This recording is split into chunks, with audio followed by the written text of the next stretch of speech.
environments or spaces.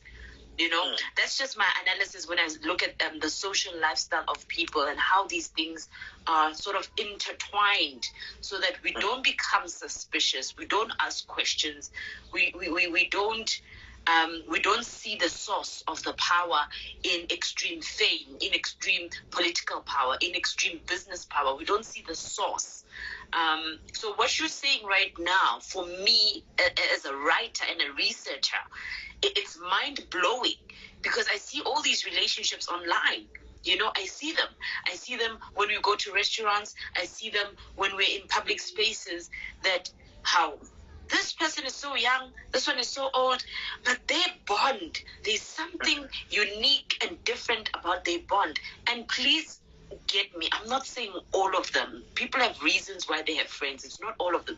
It's just my analysis that there's the growing culture of power, and how these power dynamics link up, and we only see it portrayed as friendships online, because that's where we are, that's where we see the pictures.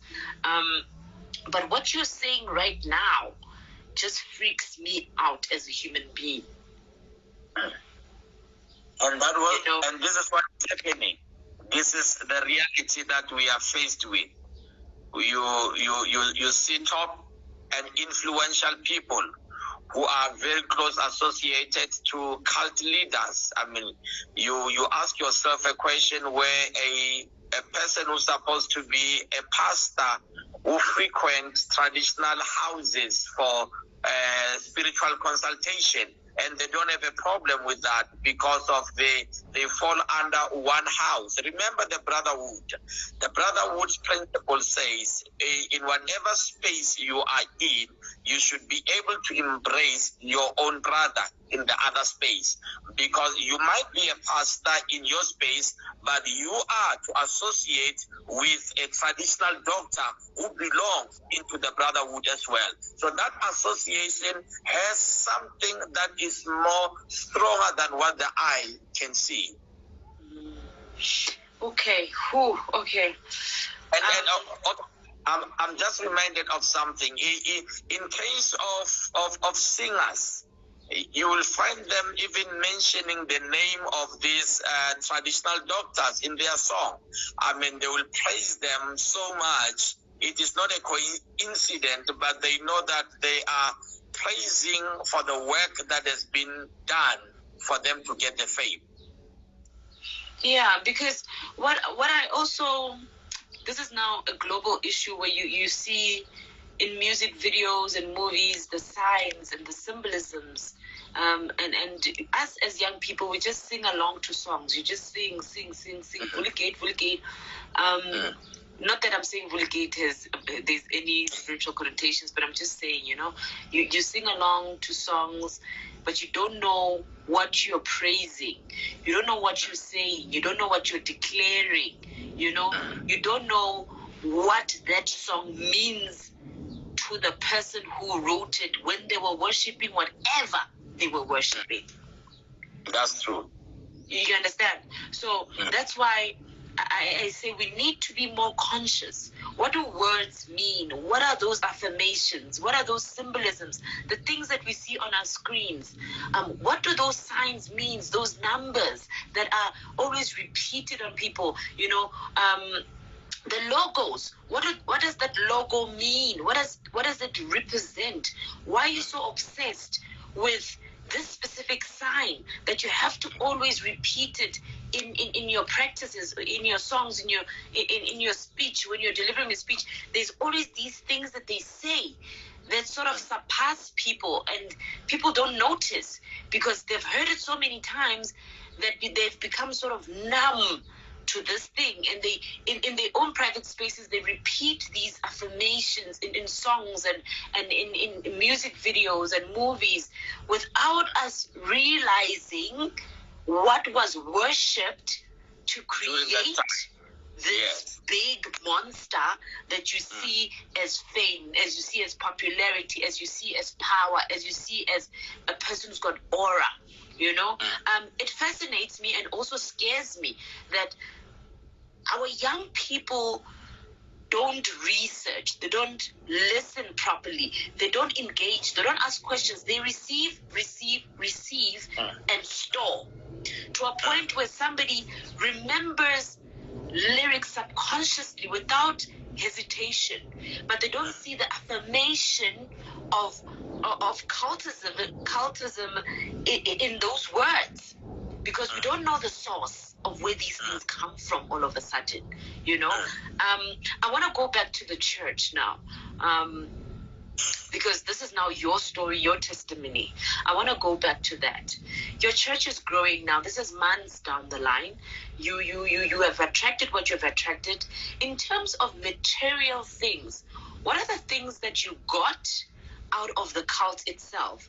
Cars, money. How were you spending what you were receiving in that moment, and how was that influencing the message that you were preaching in church? Because you've got people who are hopeful, you know, who are seeking motivation, who are seeking inspiration in the church, who are seeking deliverance, and they see this man who now has these things. What message are you teaching at that time when you are practicing these satanic practices in the church using the Bible? The kind of things that I acquired during that time, I did not acquire the cars, I did not acquire the luxury houses. It was more of money that I had to send back to the occult, because of they told me that the money that I should make in my consultation or during the crusades or any service, it should be the money that I should send back to them, so that they will be able to increase the kind of power they have given me.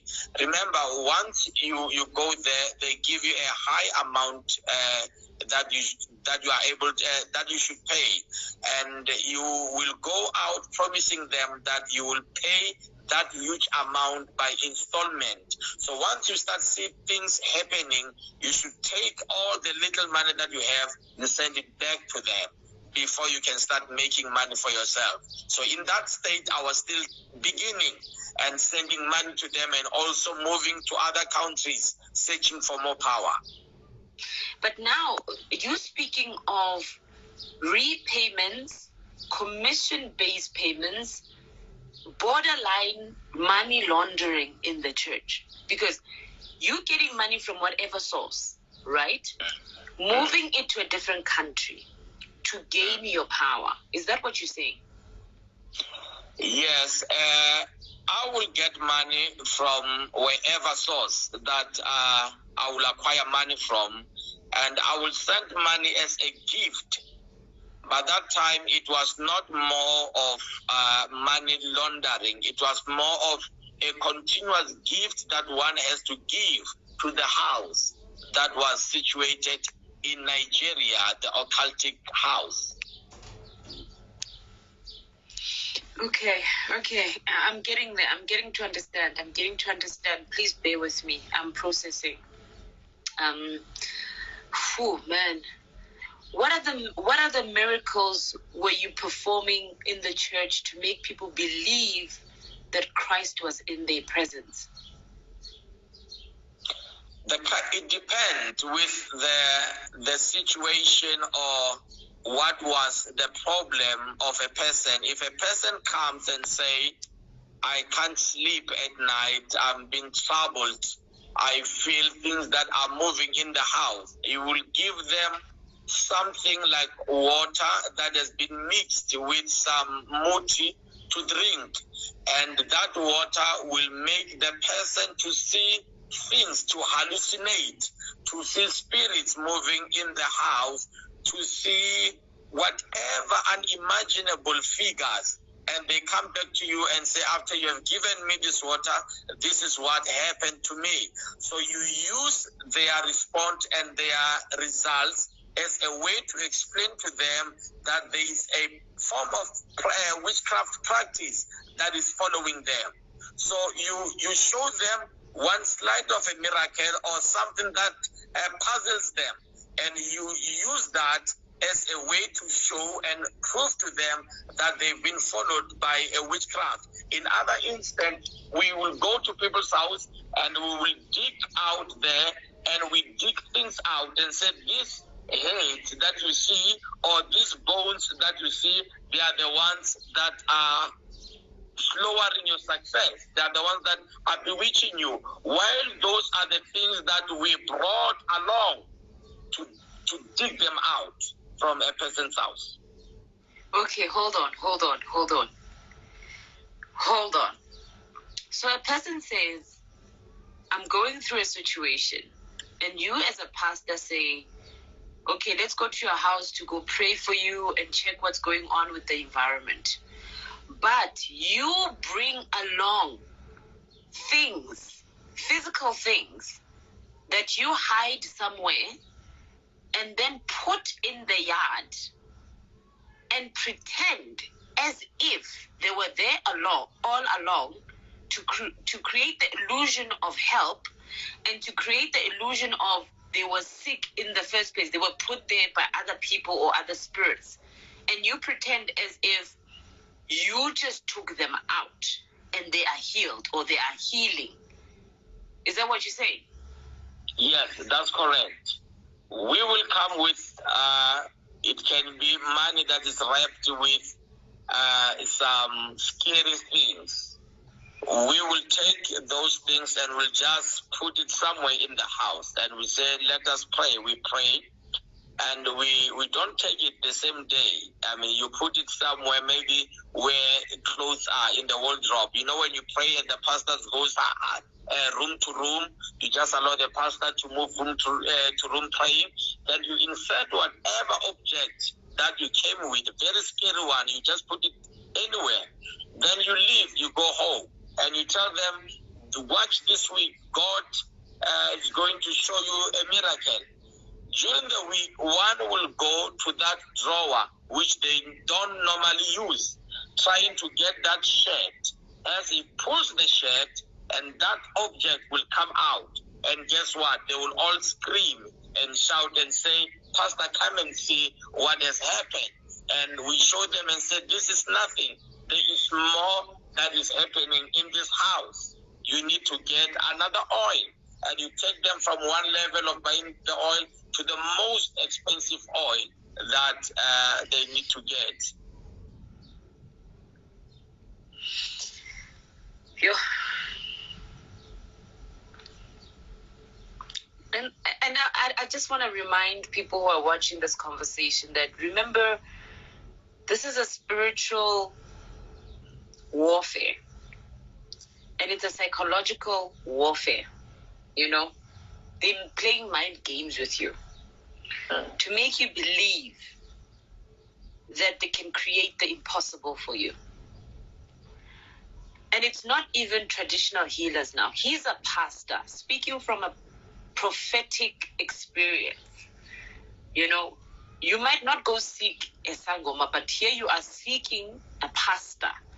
A pastor then uses traditional medicine to influence your outcome and influence your belief system.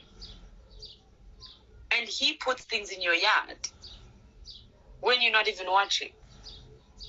You're thinking he's here to pray and he's using holy water just to increase his influence, to increase his business, because you're buying one cheap one and then you go into the extreme. From buying something that's 50 Rand, you're going to go buy something that's 15,000 Rand.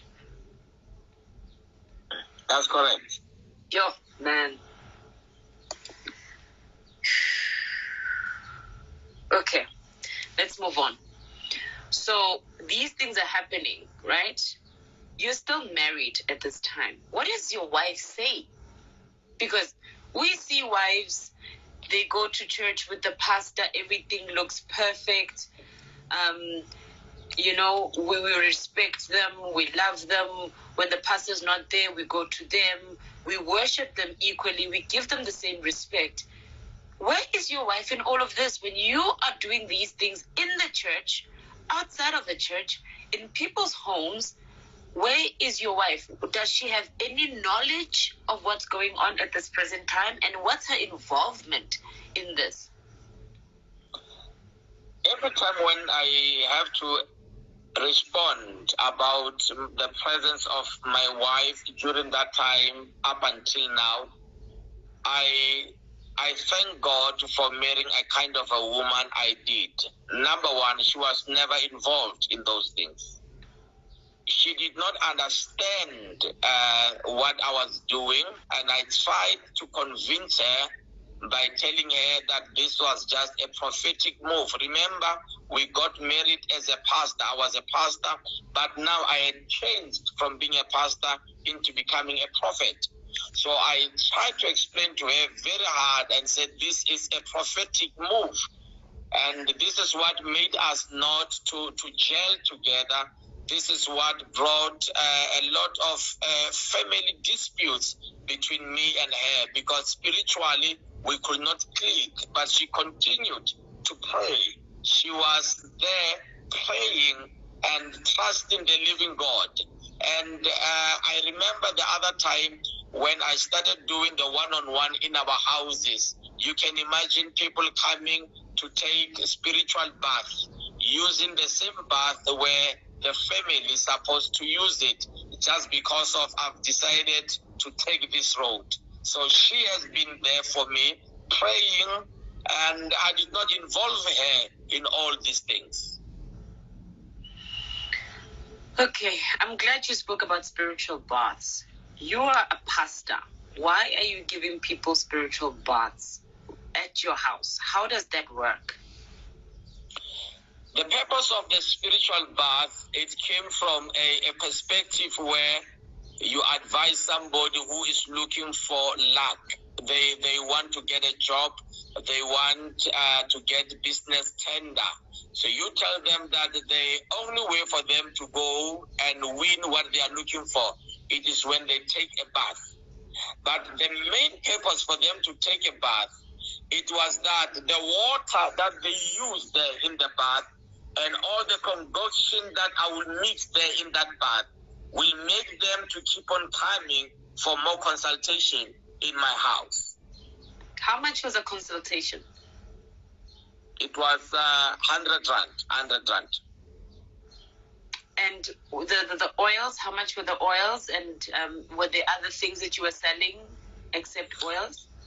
When you consult, you will get the bottle of oil for 100 rand. And how big is the bottle? Was it big, 50 mil, 100 mil? It's like a 50 mil. Yeah, it was 20 mil. Yeah, it was small. What's that oil? What type of oil is that? Where do you get the oil? This oil are manufactured. I was the one manufacturing this oil. I will buy a normal oil from the shop, and after buying the normal oil, I will mix it with the oil from this calabash that I had collected from these different countries. So every bottle that I will sell, it was already mixed with the oils from these other calabashes that are inside the room. So, for an example, how did you not differentiate? Because somebody's coming here for a job interview, and somebody also is coming, for an example, to get pregnant. They want to be pregnant. Do you still use the same oil? Yes. It is the same oil that they use, but they will come back with different stories. Remember, these are spirits in these oils. Once you use them, you apply, you will see something strange happening. It might be a dream.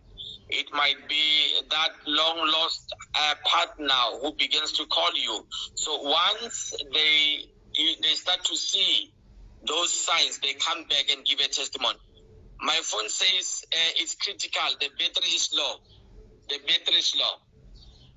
Okay.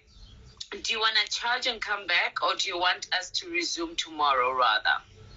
And then yes, let's resume tomorrow. Tomorrow I'm doing an interview on television tomorrow. Okay. When do you think you want to come back? Because we have not even answered the questions at the bottom.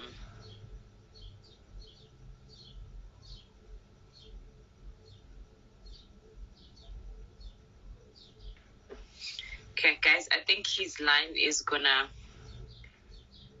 yeah.